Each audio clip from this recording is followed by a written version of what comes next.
Looking for a fast-charging, ultra-responsive stylus for your iPad? Meet the 2X Fast Charge Active Stylus Pen, designed for 2018 to 2025 Apple iPads. Take your creativity and productivity to the next level. Click the link in the video description to shop now on Amazon. Who is eligible for DWP Universal Credit, as spring budget confirms allowance increase? Chancellor Rachel Reeves has revealed a boost for universal credit recipients, as the standard weekly allowance is set to increase from £92 in 2025-26 to £106 by 2029-30. During today's, March 26, spring budget address to the House of Commons, Ms. Reeves outlined changes to the welfare scheme. She said, "The universal credit standard allowance will increase from £92 per week in 2025-26 to £106 per week by 2029-30. While the universal credit health element will be cut by 50% and then frozen for new claimants." She emphasized Labour's challenge in reforming what she dubbed inherited a broken system of welfare, highlighting the high numbers qualifying for personal independence payments and the significant portion of young people not engaged in employment, education, or training. The OBR Office for Budget Responsibility have said that they estimate the package will save £4.8 billion in the welfare budget, reflecting their judgments on behavioral effects and wider factors. Ms. Reeves told MPS in the Commons. This also reflects final adjustments to the overall package, consistent with the Secretary of State's statement last week and the government's Pathways to Work Green paper. Ms. Reeves continued her critique, indicating a pressing need for change. "If we do nothing, that means we are writing off an entire generation. That cannot be right. It is a waste of their potential, and it is a waste of their futures." She concluded her speech with a firm stance against further tax increases, assuring that her spring statement does not contain any further tax increases, reports Lanks Live.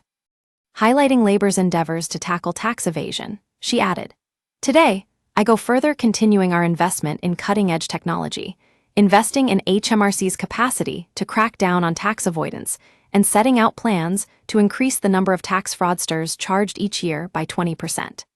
These changes raise a further £1 billion, taking total revenue raised from reducing tax evasion under this government to £7.5 billion.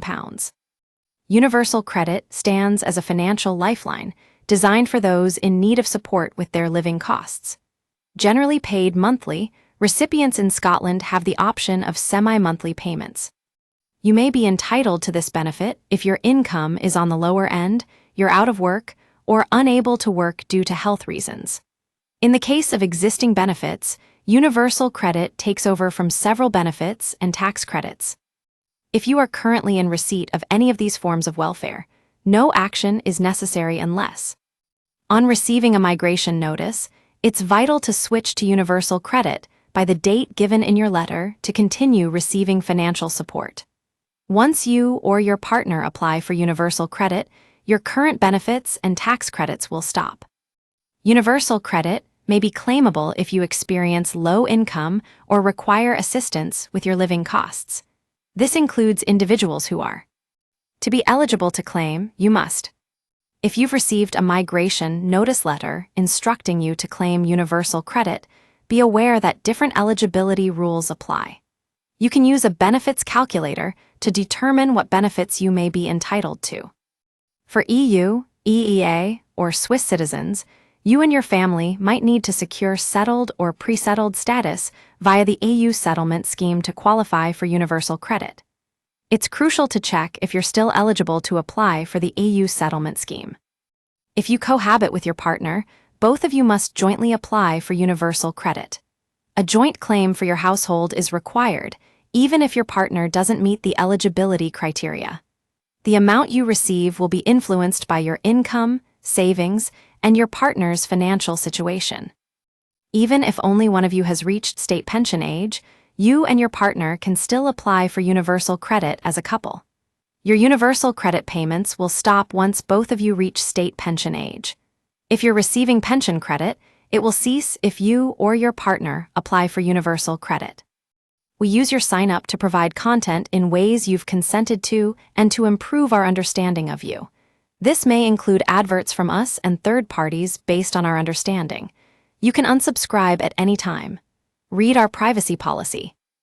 Our community members are treated to special offers, promotions, and adverts from us and our partners. You can check out at any time. Read our privacy policy. Generally, staying on pension credit is more advantageous. You can use a benefits calculator to see which option is better for you.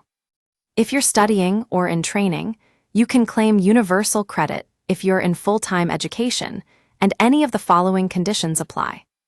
If you're 21 or younger, studying for an A-level or equivalent qualification, and don't receive parental support, you may be eligible for universal credit.